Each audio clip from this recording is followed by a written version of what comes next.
Okay, new topic है हमारा motion of charge particles in a uniform magnetic field lines. तो आपने अभी देखा था कि भाई अगर हम यहाँ पे कोई यूनिफॉर्म मैग्नेटिक फील्ड लाइन ऐसे हमने कंसिडर कर लिया, जैसे inside going to paper, then after हम एक चार्ज पार्टिकल्स एक क्यू को एक वी वेलोसिटी के साथ हम एंटर करवाते हैं, तब वो ऐसे यहाँ पे एक रोटेशनल मोशन करना स्टार्ट कर देता है। ठीक है, तब आपको फाइंड आउट करने के बाद उसकी रेडियस कितनी होती है। अगर ये रोटेशनल मोशन कर रहा है तो उसके पास एक वेलोसिटी होती है, वो वेलोसिटी कितनी होती है। देन आफ्टर उसके पास वेलोसिटी है, वो एक चार्ज पार्टिकल है तो उसके पास मास भी अवेलेबल है, तो उसके पास काइनेटिक एनर्जी कितनी होती है। वो सभी पैरामीटर आपको यहाँ पे फाइंड आउट करना है। तो मैं आपको बता देता हूँ कि भाई कोई भी एलिमेंट अगर एक सर्कुलर मोशन में रोटेशन करता है तो उसके सेंटर में एक फोर्स लगता है, it is known as a centripetal force. उसको हम क्या बोलते हैं भाई, सेंट्रीपिटल फोर्स।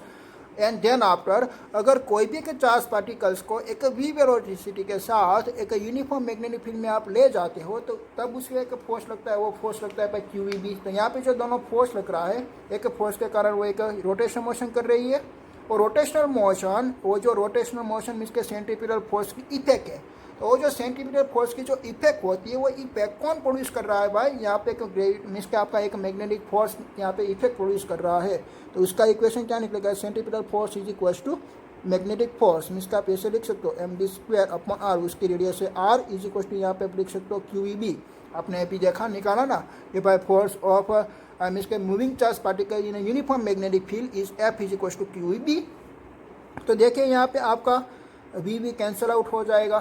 देन आफ्टर आपको आर मीन्स के इसकी रेडियस निकालनी है ना, तो radius R is equal to आप सब्जेक्टिव बना दीजिए, तो M B is equal to आपका निकलेगा भाई Q B. M B is equal to आपका निकलता है Q B. Okay, then after आपको क्या निकालनी है भाई, वेलोसिटी निकालनी है। अगर आपको वेलोसिटी निकालनी है तो भाई वी को आप सब्जेक्टिव बना दो, वी को आपने सब्जेक्टिव बना दिया तो आपका इक्वेशन निकला कि भाई Q B R upon M, Q B R upon M. Then after आपको उसकी एंगुलर फ्रीक्वेंसी निकालनी है। क्या निकालनी है भाई, एंगुलर फ्रीक्वेंसी ओमेगा आपको निकालनी है। तो ओमेगा मीन्स के वेलोसिटी है ना, लीनियर वेलोसिटी, तो लीनियर वेलोसिटी और एंगुलर वेलोसिटी का क्या रिलेशनशिप होता है, उसकी दोनों का इसका जो रिलेशनशिप होता है वो होता है कि भाई V is equal to R omega. तो मैं यहाँ पे आर ओमेगा में लिख देता हूँ, तो Q B R upon M, R R is cancel, तो omega is equal to find out हुआ Q B upon M, omega is equal to Q B upon M find out होगा। Then after हमको find out करनी है भाई frequency. तो frequency आप कैसे फाइंड आउट करेंगे भाई, ओमेगा इज इक्वल टू क्या होती है, 2 पाई अपॉन टी। तो मैं यहाँ पे लिख सकता हूँ 2 पाई अपॉन टी। ओके, तो 1 upon T is equal to क्या हम लिख सकते हैं भाई, फ्रीक्वेंसी। तो मैं यहाँ पे लिख सकता हूँ 2 पाई एफ, तो 2 pi F is equal to Q B upon M. तो एफ इज इक्वल टू क्या होगा कि भाई Q B upon 2 pi M, this is your frequency. And then अपन हमको टाइम पीरियड फाइंड आउट करना है, तो ये दोनों में से हम टाइम पीरियड निकाल देते, ये दोनों मेथड में से हम टाइम पीरियड निकाल देते। तो टी इज इक्वल टू क्या होगा, टी इज इक्वल टू आता है 2 pi M upon Q B. ऐसे आपका टाइम पीरियड निकल गया। ठीक है, फ्रीक्वेंसी निकाली, टाइम पीरियड निकाला, क्या क्या आपने निकाला देखिए, पहले हमने रेडियस निकाला, देन आपने वेलोसिटी निकाली, देन आपने एंगुलर फ्रीक्वेंसी निकाली, देन आपने हमने फ्रीक्वेंसी निकाली, देन आपने हमने टाइम पीरियड निकाला, क्या लाया 2 पाई एम बी। ओके, तो देन आपने हम क्या करते हैं भाई, 1 ऑफ एम बी स्क्वायर, हमारा काइनेटिक एनर्जी का इक्वेशन होता है k is equal to 1 of M B square. हमको काइनेटिक एनर्जी निकालनी है। जो पार्टिकल हमारे वी वेलोसिटी के साथ मूवमेंट कर रहा है, भले ना वो एक यूनिफॉर्म वेलोसिटी में मूवमेंट कर रहा है, वो एक्सेलरेशन मोशन नहीं कर रहा है, बट तब भी उसके पास क्या होना चाहिए भाई, काइनेटिक एनर्जी होनी चाहिए। कोई भी पार्टिकल्स, कोई भी ऑब्जेक्ट एक वी वेलोसिटी के साथ मूवमेंट कर रहा है, तब उसके पास जो मास होता है, तब उसके पास ऑब्वियसली काइनेटिक एनर्जी होती है। वो काइनेटिक एनर्जी कितनी होती है वो हम फाइंड आउट कर लेंगे। देखिए कि भाई 1/2 M, M is a mass element and V is equal to velocity. तो यहाँ पे आपने वेलोसिटी रखी हुई है, V is equal to Q B R upon M. तो उसको यहाँ पे आपका स्क्वायर करना है, Q B R upon M का स्क्वायर करना है। तो देखिए कि क्या आता है 1/2 M Q square B square R square upon M square. ठीक है, तो ये आपका एम और ये आपका एम स्क्वायर कैंसिल आउट हो गया, तो आपका इक्वेशन निकल रहा है यहाँ पे Q square B square R square upon 2m। This is your kinetic energy. ठीक है, ये आपकी फाइंड आउट हुई, एक काइनेटिक एनर्जी फाइंड आउट हुई। देन आफ्टर आप मोमेंटम के साथ रिलेशनशिप में निकलना चाहते हो, किसके साथ भाई, मोमेंटम चाहते हैं। देखिए कि भाई आपका आर का जो इक्वेशन है ना, तो आर का इक्वेशन को मैं यहाँ पे मॉडिफाई कर रहा हूँ कि भाई R is equal to M B. What is meaning of M B, is momentum. तो momentum P is equal to आप लिख सकते हो, और यहाँ पे आप क्यू बी लिख सकते हो, और पी इज इक्वल टू आप क्या लिख सकते हो भाई, √2m के लिख सकते हो। कैसे, मैं यहाँ पे आपको निकाल के देता हूँ। देखिए kinetic energy K is equal to होती है ना 1/2mv², के इज इक्वल टू होती है 1/2mv²। तो मैं क्या करता हूँ कि भाई यहाँ पे m के साथ मल्टीप्लिकेशन और डिवीजन कर देता हूँ, तो m² इज इक्वल टू मैं के ऐसे में लिख सकता हूँ। तो m² इज इक्वल टू क्या लिख सकता हूँ, p²। तो 1/2m इंटू p², इसमें से मेरे को p को सब्जेक्टिव बनाना है, तो मैं p को सब्जेक्टिव बनाना चाहता हूँ। तो p² इज इक्वल टू होता है 2m के, तो p इज इक्वल टू आएगा √2m के। तो यहाँ पे देखिए, तो r इज इक्वल टू मैं लिख सकता हूँ √2m के अपॉन QB। ठीक है, देन आफ्टर आपकी kinetic energy, K is kinetic energy and potential energy both are is same, so that Q is equal to potential energy during the one charge particles is equal to QE। ऐसा आपने first chapter में study किया था, second chapter में sorry, potential energy is one charge particles is QE, so that K is equal to QE। तो मैं यहाँ पे QE में पुट कर देता हूँ। तो R इज इक्वल टू, देखिए आपका इक्वेशन कैसे मॉडिफाई होता है, 2m QE अपॉन QB। तो देखिए यहाँ पे √Q है और यहाँ पे Q है, तो मैं ये B को मैं बाहर ले लेता हूँ, ऐसे में लिख सकता हूँ। देखिए B 1/B और यहाँ पे रूट में 2m, यहाँ पे Q कैंसिल आउट हो जाएगा, तो 2mB अपॉन, ये पोटेंशियल है, वेलोसिटी नहीं, ये पोटेंशियल है, अपॉन आएगा बाई Q। ऐसे आपका यार का इक्वेशन निकला, ख्याल आया आपको। तो ऐसे बहुत सारे आपने फॉर्मूला निकाल दिया। देन आपने हम फॉर्मूला निकालना चाहते हैं एक पिच की formula.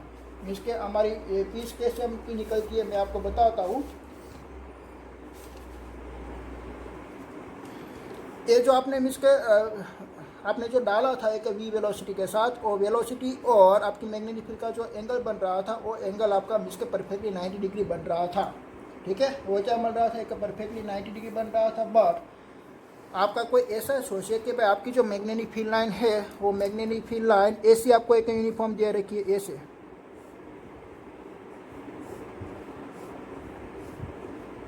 This is the magnetic field B, और आपके पास जो क्यू चार्ज पार्टिकल है ना, वो क्यू चार्ज पार्टिकल्स आप ऐसे एक परपेंडिकुलर नहीं फेंक रहे हो, बट कैसे फेंक रहे हो, देखिए एक एंगल में आप फेंक रहे हो, ऐसे आपका क्यू चार्ज पार्टिकल ऐसे जा रहा है। ये आपके पास एक v वेलोसिटी की डायरेक्शन हुई और यहाँ पे Q। तो यहाँ पे वेलोसिटी v है ना, तो velocity v is a vector quantity. तो वेक्टर क्वांटिटी का 2 कंपोनेंट्स पड़ता है, वो आपको मालूम है कि भाई वो एक मैग्नेटिक फील्ड के साथ यहाँ पे एंगल बना रही है थीटा एलिमेंट्स, तो उसका 2 एलिमेंट आपको यहाँ पे मिलने वाला है कि भाई this is a u cos theta element, जो थीटा एंगल बनता है वो उसको हम cos थीटा बोलते हैं, और ये वाला है u sin थीटा एलिमेंट। ठीक है, तो देखिए भाई Q के पास 2 वेलोसिटी हो गई, Q के पास कौन सी 2 वेलोसिटी हो गई, u sin थीटा और u cos थीटा। ओके, तो u sin थीटा देखिए कि भाई u sin थीटा है ना, वो मैग्नेटिक फील्ड के B के साथ इसके परफेक्ट 90 डिग्री एंगल बना रहा है। तो और जो 90 डिग्री एंगल बना रहा है, इसके कारण वो क्या करेगा भाई, एक रोटेशनल मोशन करेगा। वो क्या करेगा, रोटेशनल मोशन। आपने अभी यहाँ पे देखा कि भाई आपकी magnetic field line downward direction में जा रही थी और आपका चार्ज पार्टिकल्स को आपको ऐसे लाया, तो उसकी भी इसका जो एंगल बना, वो एंगल आपका 90 डिग्री बन रहा है। अगर 90 डिग्री बन रहा है तो वो आपका ऑब्जेक्ट इसका एक रोटेशन मोशन करता है, वो कंटिन्यूसली ऐसे रोटेशन मोशन करेगा, ख्याल आया। और यहाँ पे देखिए कि भाई यहाँ पे जो u sin थीटा एलिमेंट है ना, वो भी परफेक्ट हमारे मैग्नेटिक फील्ड के साथ 90 डिग्री एंगल बना रहा है, तो वो भी क्या करेगा भाई, रोटेशनल मोशन करेगा। और म्यू cos थीटा देखिए, म्यू cos थीटा जो वेलोसिटी है, वो वेलोसिटी हमारी मैग्नेटिक फील्ड की डायरेक्शन में है, तो उसके कारण वो क्या रोटेशनल मोशन कर सकता है, वहाँ पे कोई मैग्नेटिक फोर्स नहीं लगेगा। उसके कारण मैग्नेटिक फोर्स नहीं लगेगा, तो ऑब्जेक्ट में इसके रोटेशनल मोशन नहीं करेगा, बट वेलोसिटी तो लग रही है ना, तो उसके कारण वो आगे जाएगा। उसके कारण क्या करती है, उसके कारण एक ऐसी रोटेशनल मोशन होती है, उसके कारण वो ऐसी एक रोटेशनल मोशन करती है, और इसके कारण वो क्या करती है भाई, आगे चली जाती है। तो ऐसे ऑब्जेक्ट आगे चले जाते हैं। ठीक है, ख्याल आया आपको। ऐसे कैसे शेप बनता है आपका, एक स्पाइरल मीन्स के स्फेरिकल जैसा आपको शेप मिलता है। ठीक है, एक हेलिक्स जैसा आपको एक शेप मिलता है। ओके, तो इसमें आप रेडियस मीन्स के जो आपका रेडियस का इक्वेशन निकला था, r is equal to mb upon Q B. तो वो जो वेलोसिटी है, तो वेलोसिटी तो आपके पास यहाँ पे 2 है। तो रोटेशनल मोशन किसके कारण हो रही है भाई, rotational motion u sin theta के लिए हो रही है। ठीक है, तो आप v इज इक्वल टू यहाँ पे क्या लिखोगे, r is equal to mb sin theta upon Q B आप लिख पाओगे, ख्याल आया आपको। ठीक है, तो ऐसे आपको डिस्टेंस फाइंड आउट करना है। क्या फाइंड आउट करना है? डिस्टेंस। ऐसे यहाँ से लेके यहाँ तक का आपको डिस्टेंस फाइंड आउट करना है। कि जो आपका पिच होता है ना, पिच क्या होता है कि भाई आपका जो इसके वन टर्न है और एक दूसरा टर्न है, तो इन दोनों के बीच का डिस्टेंस को हम बोलते हैं भाई पिच। तो हमको पिच फाइंड आउट करना है। तो पिच ऑफ हेलिक्स हम उसको बोलते हैं भाई पी। पिच क्या होती है भाई? डिस्टेंस होती है ना। ओके, तो उसके लिए आपको एक टाइम पीरियड टी निकालना पड़ेगा। तो आपने टाइम पीरियड टी आगे निकाला था, मैं यहाँ वापस नहीं निकालने वाला, मैं यहाँ पे लिख देता हूँ भाई टी इज इक्वल टू 2πm/क्यू भी आता है। ठीक है, ओके। तो हमारी जो वेलोसिटी की फॉर्मूला होती है ना, velocity v is equal to होती है भाई distance upon time. But distance आपको निकालना है तो वेलोसिटी इंटू टाइम। यहाँ पे जो आपकी पीस निकल रही है ओरिजिनल डायरेक्शन में, तो ओरिजिनल डायरेक्शन में कौन सा भाई इफेक्टिव आपका लिखने वाला है भाई u cos थीटा। तो आप क्या यहाँ पे लिखोगे u cos theta, this is your velocity. ठीक है, मैं यहाँ पे v cos थीटा लिख देता हूँ, v cos थीटा इंटू यहाँ पे आपका है टाइम पीरियड t। तो time period t is equal to 2πm/क्यूबी। यहाँ पे आपका इक्वेशन निकलेगा 2πm/क्यूबी इंटू v cos थीटा। ऐसे आपके एक यहाँ पे एक पिच की भी फॉर्मूला फाइंड आउट हो गई। ठीक है, तो आप सभी ऐसे फॉर्मूला आप डिराइव कर सकते हो। ख्याल आया आपको? ठीक है, ओके। तो मैं यहाँ पे इसके आपका जो पोर्शन है मैं आपको एक बुक में बताना चाहता हूँ। देखिए, आपका टॉपिक था motion of a charge particle in a uniform magnetic field. ठीक है, in a uniform magnetic field ऐसा आपका टॉपिक था। ओके, तो देखिए इसमें if charge particle is enter the uniform magnetic field B with velocity v in the direction is perpendicular to b is equal to theta is equal to 90 degree. आपने perpendicular इसके मैंने first जो figure draw की थी वो वाली figure. ठीक है, तो चार्ज पार्टिकल जो experience the force is a magnetic force Fm is equal to QB। वो इतना फोर्स एक्सपीरियंस करेगा। देन आप under is influence the particle is describe in a circular path. तो पार्टिकल क्या करता है भाई? जो फोर्स लगता है ना, तो का तो उसका एक्सेलरेशन होगा, का तो डीएक्सेलरेशन होता, का तो उसकी डायरेक्शन चेंज होगा। यहाँ पे डायरेक्शन चेंज होती है, वो एक सर्कुलर मोशन में चलने लगती है। ख्याल आया? तो एक सर्कुलर पाथ निकला, उसकी आपने रेडियस निकाली r इज इक्वल टू mb/क्यूबी। m इज इक्वल टू आपने pb लिखा, √2m लिखा। ऐसा भी आपने इक्वेशन निकाला जो आपने आगे देखा। ठीक है, where p is equal to momentum होती है, k is equal to kinetic energy है, v is equal to accelerating potential difference है। ठीक है, देन पर हमको टाइम पीरियड निकालना, तो टाइम पीरियड भी आपने देखा कैसे निकला। देन आफ्टर आपने वेलोसिटी भी देखी कैसे निकली, एंगुलर फ्रीक्वेंसी भी आपने देखी। ठीक है, then after if the charge particle is moving angle the theta, मैंने एंगल थीटा वाला भी आपने क्वेश्चन देखा कि भाई इसमें देख रहा थे अब चार्ज पार्टिकल एक रोटेशनल मोशन तो कर रही है, बट वो आगे डिस्टेंस भी ट्रैवल कर रही है, तो उसका जो शेप निकलता है वो हेलिक्स जैसा निकलता है। ख्याल आया? तो magnetic field where the theta is other than 0 degree, 90 degree और 180 डिग्री, ऐसा नहीं। ठीक है, कोई भी एक एंगल हो, इसे describe the helical path where the radius r is equal to आपने निकाला था वो था भाई mb sin theta upon qb। And time period होता है 2πm/qb और फ्रीक्वेंसी होती है qb/2πm, वो भी आपने निकाला था। टाइम पीरियड से वो इनवर्स होती है। ठीक है, देन आफ्टर हमको फाइंड आउट करना है भाई पिच। तो पिच के लिए आपकी जो वेलोसिटी होती थी, पिच एक डिस्टेंस है, तो डिस्टेंस आपको निकालने के लिए वेलोसिटी इंटू टाइम होती है। तो ये आपकी वेलोसिटी इंटू टाइम है, तो 2πmb cos theta upon qb, ऐसी आपकी इक्वेशन निकली। देन आप थर्ड देखिए, if the direction of the v is a parallel और एंटी पैरेलल। पैरेलल और एंटी पैरेलल मींस के उसकी डायरेक्शन में जाती है, आपकी चार्ज पार्टिकल्स मैग्नेटिक फील्ड की डायरेक्शन में जाएगी, तब दोनों के बीच का जो एंगल होता है वो 0 डिग्री होता है और 180 डिग्री होता है। ठीक है, तब देयरफॉर द फोर्स उसका 0 लगेगा। तो trajectory of the particle is a straight line. तो पार्टिकल कैसे जाएगा? बस स्ट्रेट लाइन है, कि सर्कुलर पार्टिकल में रोशन में मींस के मूवमेंट नहीं करने वाला। ठीक है, देन आफ्टर है हमारा मींस के नेक्स्ट टॉपिक है साइक्लोट्रॉन। तो मैं आपको साइक्लोट्रॉन की एक फिगर बताता हूँ। साइक्लोट्रॉन क्या होती है कि साइक्लोट्रॉन एक डिवाइस है, वो डिवाइस को आपको यूज़ करना है एक चार्ज पार्टिकल्स की मोमेंटम को इंक्रीज करने के लिए। एक मोमेंटम क्यों हम इंक्रीज करेंगे? क्योंकि उसकी काइनेटिक एनर्जी इंक्रीज होगी, और काइनेटिक एनर्जी इंक्रीज होगी तो उसमें मींस के पावर ज़्यादा आएगी। ठीक है, तो उसमें पावर ज़्यादा आएगी, तब वो क्या करती है, तब वो एक मींस के कोई भी एक पार्टिकल्स पे वो जाके वो हीट करवा सकते हैं हम। ख्याल आया? कोई भी के मीन्स के उसका जो यूज़ होता है वो उसका यूज़ होता है न्यूक्लियर फिजिक्स में। न्यूक्लियर फिजिक्स में मीन्स के हमको एक स्मॉल एटम को भी हमको तोड़ना है, स्मॉल एटम को हमको तोड़ना है, तो उसके लिए जो एनर्जी लगने वाली है, दिस एनर्जी जो मैक्सिमम एनर्जी, तो ऐसी एनर्जी वाला चार्ज पार्टिकल हम कहाँ से प्रोड्यूस करेंगे? बस साइक्लोट्रॉन में से। साइक्लोट्रॉन में से कैसे? उसकी वेलोसिटी इंक्रीज करके। ठीक है, तो देखिए यहाँ पे जो फिगर है वो एक साइक्लोट्रॉन की फिगर है। ऐसा आपने 2 डिस्क लिया हुआ है, ऐसा आपने 2 एक होलो डिस्क कंसीडर की हुई है। This is a D1 disc, this is a D2 disc, और सेंटर में आपने एक रेडियो एक्टिव एलिमेंट रखा हुआ है जो पॉजिटिव चार्ज पार्टिकल को मीन्स के प्रोड्यूस कर सकता है, एक अल्फा पार्टिकल्स इमिट करता है। ऐसा आपने यहाँ पे रेडियो सोर्स रखा हुआ है सेंटर में, ठीक है।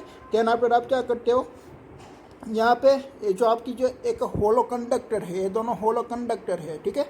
तो इस होलो कंडक्टर को मैंने यहाँ पे पॉजिटिव से कनेक्ट कर दिया है, इस होलो कंडक्टर को मैंने यहाँ पे नेगेटिव से कनेक्ट कर दिया। तो यहाँ पे सभी सारा चार्ज मीन्स का पॉजिटिव हो गया और सभी सारा चार्ज नेगेटिव हो गया। और सेंटर में आपने रखा है एक charge particles Q, is positive charge particles, ठीक है। तो यहाँ पे जो इलेक्ट्रिक फील्ड निकल रही है वो इलेक्ट्रिक फील्ड की डायरेक्शन होती है पॉजिटिव टू नेगेटिव, ऐसे ऐसे यहाँ पे इलेक्ट्रिक फील्ड निकलती है। और यहाँ पे सेंटर में है आपका एक चार्ज पार्टिकल, एक पॉजिटिव। तो पॉजिटिव चार्ज पार्टिकल्स अगर आप एक यूनिफॉर्म इलेक्ट्रिक फील्ड में रखते हो तो उस पर एक फोर्स लगता है F = QE, और वो फोर्स लगने से मीन्स के वो ट्रैवलिंग करता है एक इलेक्ट्रिक फील्ड की डायरेक्शन में, वो ऐसे वो ट्रैवलिंग करेगा इलेक्ट्रिक फील्ड की डायरेक्शन में। देखो ऐसे वो ट्रैवलिंग करके यहाँ पे आ गया। तेना पर आपने दूसरा भी स्टडी किया था, एक स्फेरिकल सेल की इनसाइड इलेक्ट्रिक फील्ड होती है 0। तो वो जो स्फेरिकल सेल जैसा ही बना ना, एक होलो कंडक्टर मीन्स के स्फेरिकल सेल जैसा ही बना, तो उसकी इनसाइड अगर वो जाएगा तब उसका मीन्स के तब उसकी जो इलेक्ट्रिक फील्ड थी वो इलेक्ट्रिक फील्ड की इफेक्ट हो गई 0। तो इलेक्ट्रिक फील्ड की इफेक्ट 0 हो जाती है तो मीन्स के वो क्या करेगा भाई, वैसे यहाँ पे आके मीन्स के कोई मीन्स के एक्सपीरियंस नहीं कर पाएगा, उस पर ऊपर कोई एक फोर्स नहीं लग रहा। ख्याल आया। तो हमने एक दूसरा मैकेनिज्म लगा दिया, क्या लगा दिया, यहाँ पे नॉर्थ पोल और साउथ पोल लगा दिया ऐसे। तो north pole to south pole में एक यूनिफॉर्म मैग्नेटिक फील्ड निकल रही है। तो क्या करती है भाई, उसकी इनसाइड एक मैग्नेटिक फील्ड की इफेक्ट होती है। तो उसकी इनसाइड एक मैग्नेटिक फील्ड की इफेक्ट होती है, इलेक्ट्रिक फील्ड की इफेक्ट नहीं होती। तो मैग्नेटिक फील्ड की इफेक्ट में अगर हम कोई चार्ज पार्टिकल को v वेलोसिटी के साथ मूवमेंट करवाते हैं तब वो एक रोटेशनल मोशन करके ऐसे यहाँ से बाहर निकलेगा। क्या है, जैसे वो यहाँ से बाहर निकलता है देन आफ्टर आपकी डायरेक्शन वो चेंज हो जाती है। क्यों? क्योंकि आपने यहाँ पे क्या रखा हुआ है, एक ऑक्सीलेटर रखा हुआ है। तो ऑक्सीलेटर क्या करती है, उसका टर्मिनल चेंज करती है उसकी फ्रीक्वेंसी से, उसकी फ्रीक्वेंसी कोई होती है, वो फ्रीक्वेंसी को फॉलो करके उसका टर्मिनल चेंज कर देता है। कैसा टर्मिनल, तो पहले वो नेगेटिव था तो उसको बना देगा पॉजिटिव और उसको बना देगा नेगेटिव। तो पॉजिटिव टू नेगेटिव ऐसे इलेक्ट्रिक फील्ड लाइन निकली तो आपका चार्ज पार्टिकल ऐसे आया। ध्यान पर वो यहाँ पे पीछे वापस आपकी मैग्नेटिक फील्ड की इफेक्ट होकर वापस उससे टर्निंग होके मिसके उसका शेप ऐसा आपको मिलेगा। कंटिन्यूसली उसकी वेलोसिटी क्या होती है भाई, इंक्रीज होके उसकी वेलोसिटी अगर इंक्रीज होती है तो काइनेटिक एनर्जी का इक्वेशन है ना 1/2mv²। तो उसकी काइनेटिक एनर्जी भी क्या होने लगी, इंक्रीज होने लगी। तो उसके पास एनर्जी ज़्यादा आने लगी। तो एनर्जी आपको ज़्यादा करने के लिए एक साइक्लोट्रॉन का आपने डिवाइस को यूज़ किया। ठीक है, देखिए कि भाई it is the device used to the accelerating the positive charge particles, proton, neutron, alpha particles and other the heavy the ions is the high energy of the 100 mega electron volt और more. Is utilize the principle of the electric field acceleration the charge particles is a normal the magnetic field lines that keeps them the revolution in the circular orbit and the constant frequency. ठीक है, अगर आपने एक uniform magnetic field line में आपने put किया तो वो कांस्टेंट फ्रीक्वेंसी के साथ वो एक सर्कुलर मोशन वो करता है, एक कांस्टेंट फ्रीक्वेंसी के साथ एक सर्कुलर मोशन वो करती है. And for the continuous acceleration, the cyclotron frequency v is arranged so that during the time ion the complete the semicircular path in disk. ठीक है, वो एक सेमी सर्कुलर पाथ एक डिस्क का एक कंप्लीट करेगा. आपके पास यहाँ पे 2 डिस्क थी ना, आपने फिगर में देखा, मैंने यहाँ पे 2 डिस्क ड्रॉ की हुई थी. तो एक मैग्नेटिक फील्ड की इफेक्ट से वो एक हाफ सर्कुलर डिस्क की मिस के वो कंप्लीट करेगी. Okay, the times on the ion complete is the semicircular path in the D, the direction of the electric field is just reverse. उसके बाद वो मिसकी ऑक्सीलेटर का यूज़ करके वो इलेक्ट्रिक फील्ड के डायरेक्शन हम चेंज कर देंगे. तो साइक्लोट्रॉन की फ्रीक्वेंसी क्या होती है, वो फ्रीक्वेंसी हमने आगे निकाली थी QB/2πm और टाइम पीरियड होता है 2πm/QB. और उसकी एनर्जी कितनी होती है भाई, काइनेटिक एनर्जी जितनी, उसकी एनर्जी कितनी होती है, काइनेटिक एनर्जी जितनी होती है Q²B²R²/2m. ये भी हमने इक्वेशन निकाला हुआ था. ठीक है, नेक्स्ट टॉपिक है हमारा कि भाई magnetic force on current carrying conductor. Current carrying conductor में मैग्नेटिक फोर्स कितना लगता है भाई. करंट कैरिंग कंडक्टर मीन्स के हमारे पास जो कंडक्टर होता है उसमें हम करंट पास आउट कराएंगे तो उसको बोलेंगे भाई करंट कैरिंग कंडक्टर. तो उसमें से हम करंट एलिमेंट हम कंसिडर करते हैं IDL और उसके अनुसार उसकी अराउंड एक मैग्नेटिक फील्ड लाइन प्रोड्यूस होती है, वो होती है B. ठीक है, हमने मैग्नेटिक फोर्स मीन्स के कोई भी करंट कैरिंग कंडक्टर को, कोई भी करंट कैरिंग एलिमेंट को अगर आपको एक यूनिफॉर्म मैग्नेटिक फील्ड में आप पुट करोगे तब उस पर फोर्स लगने वाला है. ख्याल आया. पहले जो आपने फोर्स निकाला था ना, वो फोर्स के साथ था कि भाई आपके पास एक चार्ज पार्टिकल्स है, वो चार्ज पार्टिकल्स के पास v वेलोसिटी है. तो एक चार्ज पार्टिकल्स एक v वेलोसिटी के साथ एक यूनिफॉर्म मैग्नेटिक फील्ड में एंटर हो रहा है तब उस पर एक फोर्स लगेगा. वो फोर्स की वैल्यू हमने फाइंड आउट की थी, F = QEB. और वो फोर्स लगने से वो क्या करती है भाई, एक रोटेशनल मोशन करती है, उसकी आपने रेडियस निकाली, उसकी आपने वेलोसिटी निकाली, काइनेटिक एनर्जी निकाली, एंगुलर फ्रीक्वेंसी, देन आपने टाइम पीरियड एंड उसकी आपने एक फ्रीक्वेंसी भी निकाली, देन आपने उसकी पिच की वैल्यू भी निकाली अगर आप एंगल में उसको एंटर करवा रहे हैं तब, ठीक है। बट यहाँ पे आपका कॉन्सेप्ट कौन सा है भाई, एक यूनिफॉर्म मैग्नेटिक फील्ड लाइन की इनसाइड आपने कोई एक करंट कंडक्टर पुट कर दिया है, करंट एलिमेंट आपने पुट कर दिया है जिसमें से करंट जा रहा है, तब उसमें कितना फोर्स लगने वाला है, तब उसमें जो फोर्स लगने वाला है वो फोर्स की वैल्यू एक करंट कैरिंग एलिमेंट की वैल्यू पे वो डिपेंडेंट है। देन आपने जो एक्सटर्नल मैग्नेटिक फील्ड लाइन में जो पुट की हुई है वो मैग्नेटिक फील्ड लाइन की स्ट्रेंथ पे पर वो डिपेंडेंट है। तो आपका जो फोर्स लगेगा वो force DFM is equal to ideal cross B जितना लगता है, कितना लगता है भाई, ideal cross B. If current carrying conductor is placed in the magnetic field line B, then the small current element IDL is experience the force। एक small element of the ideal है वो एक एक्सपीरियंस ऑफ फोर्स, इसके उस पर कोई force लगता है, DF is equal to ideal cross B जितना, ठीक है। And the total force experience by the whole current carrying conductor will be the, आपको क्या करना है, इंटीग्रेशन कर देना है, तो ideal cross B. The direction of the force when the current element ideal and B are the perpendicular to each other होनी चाहिए, ख्याल आया। आइडियल करंट को आपको एक मैग्नेटिक फील्ड के डायरेक्शन में नहीं रखना है, जो मैग्नेटिक फील्ड के डायरेक्शन में आप रखोगे तो उसकी बीच का एंगल जीरो आ जाएगा, जीरो आ जाएगा तो यहाँ पे साइन थीटा आएगा, तो sine theta zero is equal to zero आएगा। अगर एंटी पैरेलल रखा तो भी वो 180 होगा, तो 180 is equal to also zero. Be the determine applying the left hand rules and the right hand thumb rules की डायरेक्शन, उसकी डायरेक्शन आप भी फाइंड आउट कर सकते हो, ठीक है। ध्यान आप हमारा नेक्स्ट टॉपिक है force between a two parallel current carrying conductor. आपने ऐसा two parallel carrying current conductor रख दिया है, देखिए कि भाई दोनों की डायरेक्शन क्या हुई है, सेम। अगर दोनों की डायरेक्शन सेम है तब उस पर फोर्स लगता है भाई एट्रैक्टिव फोर्स, अगर दोनों की डायरेक्शन अपोजिट है तब उसमें फोर्स लगता है भाई रिपल्सिव फोर्स, ठीक है। तो यहाँ पे दोनों की डायरेक्शन सेम है इसलिए यहाँ पे लगता है भाई एट्रैक्टिव फोर्स, वो आपको याद रखना है। Two parallel current carrying conductor is exert the magnetic force on one another. देखो कि भाई यहाँ पे एक if the two infinite long parallel conducting carrying current is I1 and I2 is respectively and separated by the distance R, उसकी इसका distance आपने R रखा हुआ है। देखो ऐसे दो पैरेलल आपकी कंडक्टर जा रही है I1 एंड I2, उसकी इसका डिस्टेंस आपने R रखा हुआ है। Then magnetic force experience by the length L, तो आपने उसकी एक लेंथ में से देखो इसमें से करंट आई जा रही है तो उसके कारण यहाँ पे एक मैग्नेटिक फील्ड लाइन प्रोड्यूस होगी। एक ऐसा ऑपरेशन हो गया कि यहाँ पे मैग्नेटिक फील्ड लाइन प्रोड्यूस हुई और इसमें आपने दूसरा करंट एलिमेंट रख दिया, ठीक है। तो उस पर कितना फोर्स लगेगा, F is equal to mu naught two I1 I2 upon 4πr into L. ये एल क्या होती है, जो करंट एलिमेंट आप कंसिडर करते हो ना उसकी लेंथ, यहाँ पे दोनों की लेंथ आपको दी हुई है, आप किसकी लेंथ कंसिडर करोगे भाई, जिसकी करंट एलिमेंट दे रही है उसकी लेंथ आप कंसिडर करोगे, ठीक है। तो उसका इक्वेशन आपका ऐसा आता है, वो इक्वेशन मैं यहाँ पे डिराइव नहीं करवाने वाला हूँ।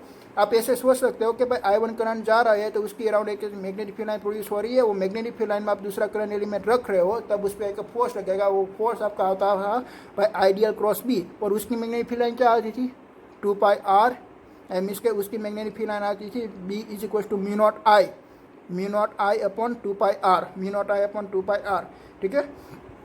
ओके तो यहाँ पे ऐसा ही हो रहा है ना, mu naught I1 I2 L upon 2πr है, 2 का आपका कैंसिल आउट होने वाला है, ठीक है। तो F अपॉन L, तो F अपॉन L आपको एक force per unit length find out करनी है, तो ये लेंथ को आप यहाँ पे ले आए तो force upon length find out हो जाएगा, तो mu not upon 4π2 I1 I2 upon R आ जाएगा, ठीक है। ओके तो आपने देखा कि भाई जो आपने कंडक्टर कंसिडर किया हुआ था वो दोनों में से करंट हम आई पास आउट करवा रहे थे, एक सेम डायरेक्शन में अगर करंट पास आउट होता था तब उसमें एट्रैक्टिव फोर्स लगता है। देन आफ्टर मीन्स के अपोजिट डायरेक्शन में जो फोर्स लग रहा है वो आपका लग रहा है कि भाई आपका जो मीन्स के आपने जो कंडक्टर है अपना यहाँ पे जो कंसिडर किया हुआ था वो अपोजिट डायरेक्शन में था तब उसमें रिपल्सिव फोर्स लग रहा था, और सेम डायरेक्शन में था तब एट्रैक्टिव फोर्स लग रहा था, ठीक है। So if the conductor carrying the current in the same direction, then the force between them will be the attractive. If the conductor carrying current in the opposite direction, then the force will be the repulsive force. Then after current loop has a magnetic dipole. Current loop is a magnetic dipole. The current carrying loop of another shape has a magnetic dipole whose the magnetic moment is given by. उसकी magnetic moment कितनी होती है, magnetic moment का equation होता है current I into area, ठीक है। Current I into area उसको हम बोलते हैं magnetic moment. where I is equals to current flowing through the loops and the A is the surface area of the loop. If we have the current carrying the coil is having the n number of turns, then आप उसका magnetic momentum हो जाए भाई NIA जितना. Magnetic momentum of the current carrying coil is a vector and it's the direction is given by the right hand thumb rules. इसकी direction होती है right hand thumb rules की. Okay, the for the given the perimeter the circular shape have the maximum area, hence the maximum magnetic moment. For the any loop or the coil B at the center due to the current in the loop and the M are the always the parallel. Then after torque, the torque का हमारा equation हमारा बना था tau is equals to NIAB sin theta. Tau is equals to NIAB sin theta, but NIA is equals to होता है भाई M. तो यहाँ पे टॉर्क का इक्वेशन बनता है भाई m क्रॉस बी. यहाँ पे m क्रॉस बी भी लिख सकते हो और pm यहाँ पे अपने लिखा हुआ डायपोल मोमेंटम, तो आप pm डायपोल मोमेंटम भी लिख सकते हो. Tau is equal to pm cross B. pm is dipole momentum. ठीक है, अब डायपोल मोमेंटम m भी आप लिख सकते हो. ठीक है. Then after moving coil galvanometer. तो गैल्वेनोमीटर क्या होती है भाई? गैल्वेनोमीटर के इनसाइड एक कॉपर वायर की बनी हुई एक क्लोज लूप होती है. वो क्लोज लूप में से जब आप करंट पास आउट करवाएंगे तब इसमें से एक मैग्नेटिक फील्ड प्रोड्यूस होती है और इसमें अपने नॉर्थ पोल और साउथ पोल एक रेडियली आपने रखा हुआ होता है. ठीक है, तो उसमें एक फोर्स लगता है और फोर्स लगते हैं वो टॉर्क इसमें प्रोड्यूस होता है. टॉर्क प्रोड्यूस होकर वो डिफ्लेक्शन बताता है. वो गैल्वेनोमीटर एक करंट की वैल्यू मेजरमेंट करके आपको देता है. ठीक है, तो moving coil galvanometer is used to measure the current up to the nano ampere. एक स्मॉल वैल्यू की वो फाइंड आउट करती है क्योंकि उसकी सेंसिटिविटी ज़्यादा होती है. In a moving galvanometer, coil galvanometer is a coil is suspended between the poles piece of the strong horseshoe magnet. The pole piece are made the cylindrical and the soft iron the cylindrical core is placed within the coils without the touching it. This makes the field radially. And in the plane of the coil is always the remain parallel to field. Therefore, the theta is equals to 90 degree and the deflecting torque is always has the maximum value. The tau is equals to NBIA. Tau is equals to NBIA. Restoring torque is the setup in the suspension fibers if alpha is the angle of the thrust and the restoring torque. तो restoring torque इसमें लगने वाला है भाई tau is equals to I alpha. Tau is equals to I alpha. ठीक है, tau is equals to K phi भी आप लिख सकते हो. tau is equals to आप K phi भी लिख सकते हो उसकी सेंसिटिविटी फाइंड आउट करने के लिए. ठीक है, ओके, तो उसकी सेंसिटिविटी आप कैसे फाइंड आउट करते हो मैं आपको बताता हूँ.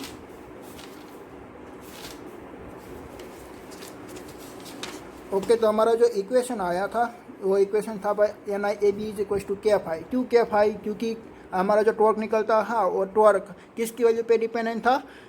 टॉर्क निकलता था वो डिफ्लेक्शन की वजह पे डिपेंडेंट था. जितना टॉर्क मैक्सिमम उतना डिफ्लेक्शन आपका ज़्यादा होगा. ठीक है, और एक K क्या है कि भाई K हमारा एक स्प्रिंग कांस्टेंट होता है. K हमारा एक स्प्रिंग कांस्टेंट है. तो I इज इक्वल टू आपको निकालना है करंट. तो I इज इक्वल टू क्या निकलेगा? K upon NIAB into five. के NIAB अपॉन 5 निकलता है. ठीक है, तो आपका मिस के यहाँ पे K भी निकल गया. K जो स्प्रिंग कांस्टेंट होता है. ठीक है, K क्या होता है? एक स्प्रिंग कांस्टेंट होता है और गैल्वेनोमीटर कांस्टेंट होता है. K अल्फा आपने लिखा हुआ है ना, ख्याल आया? ओके, देन आपको निकालनी है current sensitivity. Current sensitivity of galvanometer. Okay, तो current sensitivity of galvanometer means के करंट आप जितना मीन्स के एंटर करवाओगे इतना आपका डिफ्लेक्शन ज़्यादा मिलेगा आपको. तो यहाँ पे मैंने क्या लिखा हुआ है कि भाई I is equal to G phi. G is equal to galvanometer constant. ठीक है, ओके, तो I is direct proportional to 5 और 5 की आपने यहाँ पे वैल्यू पुट की फाइंड आउट की है कि भाई 5 is equal to NIAB upon K. तो यहाँ पे आपको करंट मिल रही है 5 upon deflection upon per unit current. ठीक है, तो 5 is equal to NIAB upon I K I आप लिख सकते हो यहाँ पे K. क्यों K आपने लिखा हुआ है कि क्यों 5 की वैल्यू यहाँ पे आपने फाइंड आउट की ना. 5 is equal to NIAB upon K. तो NIAB अपॉन K I. तो I is cancel so that NIB upon K NIAB upon K. जैसे आपका यहाँ पे इक्वेशन निकला कि IS is equal to NAB upon K I और NAB अपॉन K. ये आपकी फाइंड आउट हुई करंट सेंसिटिविटी. ऐसे आप वोल्टेज सेंसिटिविटी फाइंड आउट कर सकते हो डिफ्लेक्शन पर वोल्टेज. तो 5 की इक्वेशन आपने निकाली ना NAB अपॉन K, यहाँ से आपने निकाली. ठीक है, NIAB अपॉन K 5 से. ओके, तो NAB upon K I upon potential की होती है IR. तो IR is cancel so that NIB upon R into K. तो 1 upon R into IS find out होती है. वो आपकी होती है भाई उसकी सेंसिटिविटी NBA अपॉन RS. यहाँ पे आपने C लिखा हुआ है. ये C क्या है भाई? आपका जो C है वो C आपका एक मीन्स का स्प्रिंग कांस्टेंट है. वो C आपका एक स्प्रिंग कांस्टेंट है. देन आपको कंजर्वेशन देखना है. Conservation galvanometer to ammeter. जब आप galvanometer to ammeter convert करना चाहते हो तब अपने पैरेलल में शंट ऑफ रेजिस्टेंस लगाना है। शंट ऑफ रेजिस्टेंस आपको पैरेलल में लगाना है। यहाँ पर आपको क्या करना है कि भाई ये आपकी क्लोज लूप बन गई। तो क्लोज लूप बन गई तो किरचॉफ का लूप आपको यूज़ करना है। किरचॉफ लूप आप यूज़ करेंगे कोई भी लूप कंसीडर करके, ठीक है। तो देखिए कि भाई आपने ऐसा आपको जाना है ना, आपने ऐसा जाना है। तो देखो गैलोनोमीटर का रेजिस्टेंस जी होता है, तो आई जी इंटू जी, तो यहाँ पे लिखा आई जी इंटू जी। ओके, तो यहाँ पे करंट अपोजिट डायरेक्शन में आ रहा है। अपोजिट डायरेक्शन में आ रही है इसलिए आपको नेगेटिव लिखना पड़ेगा ना। नेगेटिव लिखना पड़ेगा तो minus I G into S. तो देखिए तो ये नेगेटिव है तो और एक पॉजिटिव है, तो दोनों मैंने इक्वल यहाँ पे लिख दिया है। तो आपको शंट रेजिस्टेंस की वैल्यू फाइंड आउट करनी है। तो एस को आपको सब्जेक्टिव बनाना है ना। एस को आपको सब्जेक्टिव बनाने के लिए आपने देखिए कि भाई यहाँ पे आई जी और आई देन आफ्टर एस, तो एस इज इक्वल टू आपकी वैल्यू मिलेगी I G upon I minus I G. S is equal to आपको वैल्यू मिलेगी, आपको एस को सब्जेक्टिव बनाना है इसलिए आपको यहाँ पे मिल गई S is equal to I G upon I minus I G into G. Then after galvanometer to voltmeter में आपको कन्वर्ट करना है। वोल्ट मीटर में कन्वर्ट करना है इसलिए आपको एक सीरीज में एक रेजिस्टेंस लगाना पड़ेगा। सीरीज में एक आपको रेजिस्टेंस लगाना पड़ेगा, ठीक है।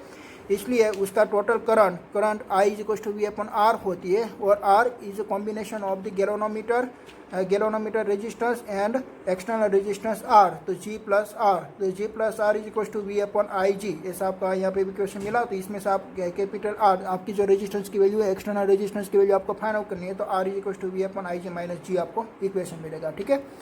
Okay, conservation of galvanometer to voltmeter में आपको मालूम पड़ा कि भाई उसमें आपको एक्सटर्नल रेजिस्टेंस एक सीरीज के साथ आपको कनेक्शन करना है। एक सीरीज में आपको कनेक्शन करना है, ठीक है। तो उसका जो करंट निकलता है उसकी मीन्स के current I G is equal to V upon G plus R, और G plus R is equal to V upon I G. तो R is equal to V upon I G minus ji.